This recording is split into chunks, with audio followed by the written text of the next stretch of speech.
Atha Yoga Anushasanam. Namaste. Welcome to Unravel the Thread, a podcast for people who want to apply the Yoga Sutras to yoga practice and to life today. Available online at simple-yoga.org, where you can also find dozens of videos for practice, hundreds of articles, videos for chanting, and guided meditations to enrich your practice. I am Ruben Vasquez, your companion on this journey of exploration. I am grateful for your comments and questions. It really makes my day to know that Unravel the Thread is making a difference in your practice and in your life. This podcast presents excerpts from the book Unravel the Thread, the complete guide for living the Yoga Sutras today. The podcast also offers practices inspired by the Yoga Sutras of Patanjali. If you love the podcast and want to support my work as an independent content creator, on the simple-yoga.org website, you can easily donate to keep the podcast going. Today, we will explore It's Up to You. In recent episodes, we have explored a variety of useful techniques for becoming more familiar with our awareness and its contents. These practices help us to experience our awareness directly. As a result, most of us can feel more relaxed and at peace. Today, we will zoom out from specific techniques to clarify our perspective. We have defined yoga as you organically growing aware. It is really important to remember that your awareness has been with you from the very beginning of your life. As we are probably noticing through these exercises, we just seem to lose connection to our clear awareness.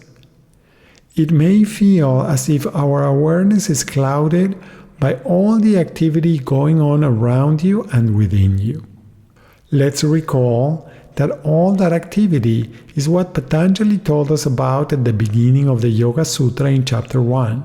He said that yoga is modulating these activities in Sutra 1-2 so that we can experience our natural open awareness, Sutra 1-3. Instead of misidentifying with the contents of our awareness, Sutra 1-4. The episodes What is My True Nature and Returning to Our Nature invited you to explore your own clear awareness.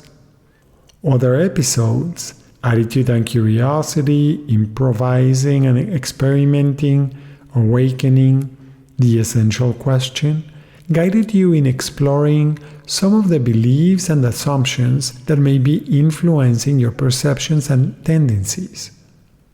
The theme that runs throughout the Yoga Sutra is that there is nothing fundamentally wrong with you, but often, instead of staying in our clear awareness, we follow some of our habits, inclinations, and preferences. Our ways of being in Yoga Sutra 1-3 and in Sutras 1-5 to 1-11, and as a result we end up believing that we are the temporary contents of our awareness. There are 4 aspects to this approach to yoga. First is the realization that there is nothing fundamentally wrong with you. This is so important that it deserves to be repeated. Second, yoga is a process of developing sensitivity to the quality of our connection to our consciousness so that we can more easily notice if and how our ways of being obscure our clear awareness. Third, yoga offers us ways to modulate our ways of being. Fourth, it is up to you to embark on this journey and to go through this whole process of self-discovery. That is why this definition of yoga begins with you. You know yourself better than anyone else. even if you follow someone else's advice, you're the one who has to decide if their advice makes sense for you. Then you are the one who decides to do the work. You are also the one who will live with the consequences of your decisions and actions.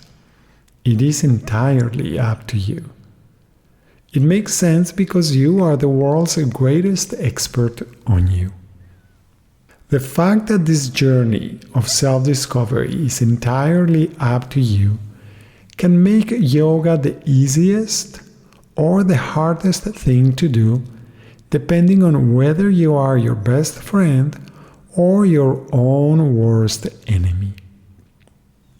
As wise teachers have said in the past, yoga cannot change your beliefs, dispositions, intentions, and actions. Only you can. And because this is a lifelong personal process, it is imperative that you make the conscious decision to do it for yourself. For even if you are committed to staying with this process of exploring the depths of your inner world, you will need the unwavering intention that Patanjali mentions in Sutras 113 and 114.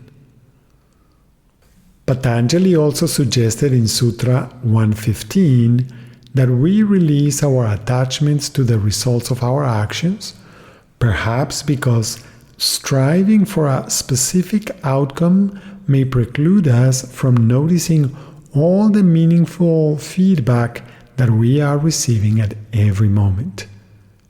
Gradually, over time, you will notice that you begin to develop a new tendency or habit, the habit of noticing when you let go of your connection to your natural awareness, and the tendency to return again and again to the presence of being, right where you are, doing what you're doing. I hope that you find these ideas worth your reflection and contemplation, and that they give you enthusiasm and motivation to continue on this exploration. Thank you very much for listening. I hope that your exploration this week is enjoyable and that you will join me next week to continue learning more simple and effective techniques. Remember, if you have any questions when trying to apply these ideas, do not hesitate to contact me through my website simple-yoga.org. If Unravel the Thread is part of your day and you feel generous, I would appreciate it if you could support my work by subscribing, liking, and sharing. If it is possible for you, you may also support my work by offering a donation at simple-yoga.org. Thank you. Remember that you can have your own copy of Unravel the Thread. Until next time, Namaste.